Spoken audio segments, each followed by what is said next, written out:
Edgar Allan Poe nació en Boston, Estados Unidos, el 19 de enero de 1809 y murió el 7 de octubre de 1849 en Baltimore, Estados Unidos.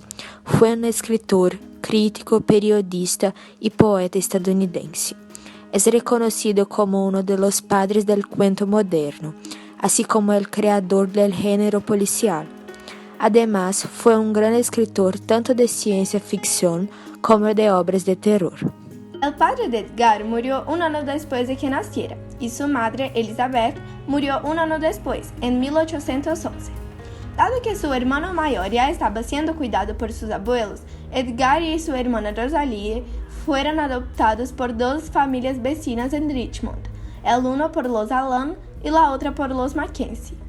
Luego de bautizar a Edgar en 1812, la familia Allan viajó a Escocia en 1815, donde Poe estudió en Irvine. Los Allan regresaron a Richmond en 1820. Aquí, Edgar Allan Poe recibió educación en los mejores colegios. A mediados de 1827, Poe abandonó sus estudios y viajó a Norfolk y luego a Boston. Al descubrir tras varias semanas que no contaba con los recursos para vivir adecuadamente, se enlistó en el ejército mintiendo sobre su nombre y su edad. Mientras era llevado junto con su regimiento a Charleston y era a su vez ascendido a artificiero, su primer libro, Tamerlán y otros poemas, circularon en muy pocas manos en Boston. En 1831 partió a Nueva York y publicó Poema, con ayuda de sus antiguos compañeros de la academia. En 1833 ganó $50 en un premio por su relato manuscrito encontrado en una botella, pues se casó en 1835 con su prima Virginia Eliza Clem. En 1840 comenzó a trabajar para la Grant's Magazine y publicó en ella algunos de sus cuentos más representativos, como Los crímenes de la calle Morgue y El escarabajo de oro. En 1845, publicó su poema más famoso, El Cuervo, por el que sería reconocido en todo el país, pero del que solo habría recibido $9 por su publicación. En 1847 murió Virginia y el comportamiento y estado de ánimo de Poe se vieron claramente afectados al punto de realizar varias acciones erráticas y ser inducido al alcoholismo. Edgar Allan Poe, delirante, fue encontrado en las calles de Baltimore en 3 de octubre de 1849, el cual sería trasladado al Washington College Hospital, donde murió 4 días después.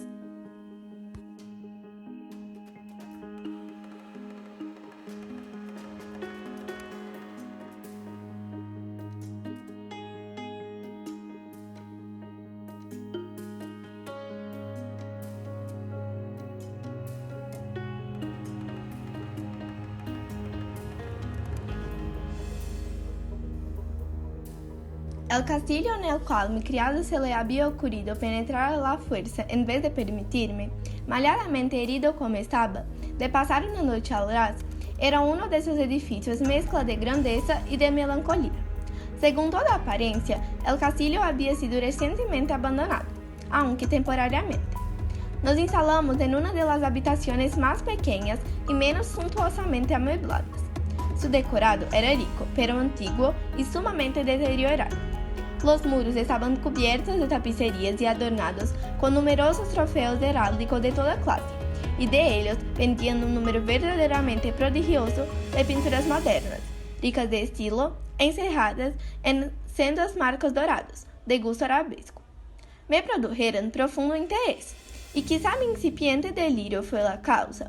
Aquellos cuadros colgados no solamente en las paredes principales, sino también en una porción de rincones que la arquitectura caprichosa del castillo hacía inevitable. Hice apenas cerrar los pesados pródigos del salón, pues ya era hora avanzada. Encender un gran candelabro de muchos brazos colocado al lado de mi cabecera y abrir completamente las cortinas de negro terciopelo, guarnecidas de festones que rodeaban el lecho. Quíselo así para poder, al menos, si no reconciliaba el sueño, distraerme alternativamente entre la contemplación de estas pinturas y la lectura de un pequeño volumen que había encontrado sobre la almohada, en que se criticaban y analizaban. Leí largo tiempo, contemplé las pinturas religiosas devotamente. Las horas huyeron rápidas y silenciosas y llegó la medianoche. La posición del candelabro me molestaba y extendiendo la mano con dificultad para no turbar el sueño de mi criado, lo coloqué de modo que arrojaste la luz de lleno sobre el libro. Pero este movimiento produjo un efecto completamente inesperado. La luz de sus numerosas bujías dio de pleno en un nicho del salón que una de las columnas del lecho había hasta entonces cubierto con una sombra profunda. Vi envuelto en viva luz un cuadro que hasta entonces no advirtiera. Era el retrato de una joven. Se trataba sencillamente de un retrato de medio cuerpo. Los brazos, el seno y las puntas de sus radiantes cabellos pendíanse en la sombra vaga, pero profunda, que servía de fondo a la imagen. El marco era oval, magníficamente dorado y de un bello estilo morisco. Talvez no fuese ni la ejecución de la obra, ni la excepcional belleza de su fisonomía lo que me impresionó tan de repente y profundamente. No podía creer que mi imaginación, a salir de su delirio, hubiese tomado la cabeza por la de una persona viva. Lleno de terror y respeto, volví al candelabro a su primera posición y, habiendo así apartado de mi vista la causa de mi profunda agitación, me apoderé ansiosamente del volumen que contenía la historia y descripción de los cuadros. Busqué inmediatamente el número correspondiente al que marcaba el retrato oval y leí la extraña y singular historia siguiente. Era una joven de peregrina belleza, tan graciosa como amable, que en el mal hora amó al pintor y se desposó con él. Él tenía un carácter apasionado, estudioso y austero, y había puesto en el arte sus amores. Ella, joven de rarísima belleza, toda luz y sonrisas, con la alegría de un cervatillo, amándolo todo, no odiando más que el arte, que era su rival, no temiendo más que la paleta, los pinceles y demás instrumentos importunos que le arrebataban el amor de su adorado. Terrible impresión causó a la dama oír al pintor hablar del deseo de retratarla, mas era humilde y sumisa y sentóse pacientemente durante largas semanas en la sombría y alta habitación de la torre, donde la luz filtraba sobre el pálido lienzo solamente por el cielo raso. El artista cifraba su gloria en su obra, que avanzaba de hora en hora, de día en día, y era un hombre vehementemente extraño, pensativo y que se perdía en mil ensueños, tanto que no veía que la luz que penetraba tan lúgubremente en esta torre aislada secaba la salud y los encantos de su mujer, que se consumía para todos excepto para él. Ella, no obstante, sonreía más y más, porque veía que el pintor se disfrutaba de gran fama, experimentaba un vivo y ardiente placer en su tarea y trabajaba noche y día para trasladar al lienzo la imagen de la que tanto amaba, la cual de día en día tornábase más débil y desanimada.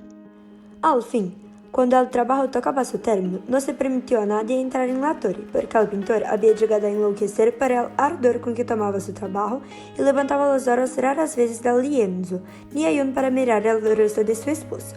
Y cuando muchas semanas hubieron transcurrido y no restaba por hacer más que una cosa muy pequeña, solo dar un toque sobre la boca y otro sobre los ojos, el alma de la dama palpitó aún, como la llama de una lámpara que está próxima a extinguirse, y entonces el pintor dio los toques y durante un instante quedó en éxtasis ante el trabajo que había ejecutado. Pero un minuto después, estremeciéndose, palideció intensamente herido por el terror y gritó con voz terrible: «En verdad, esta es la vida misma». Se volvió bruscamente para mirar a su bien amada y estaba muerta.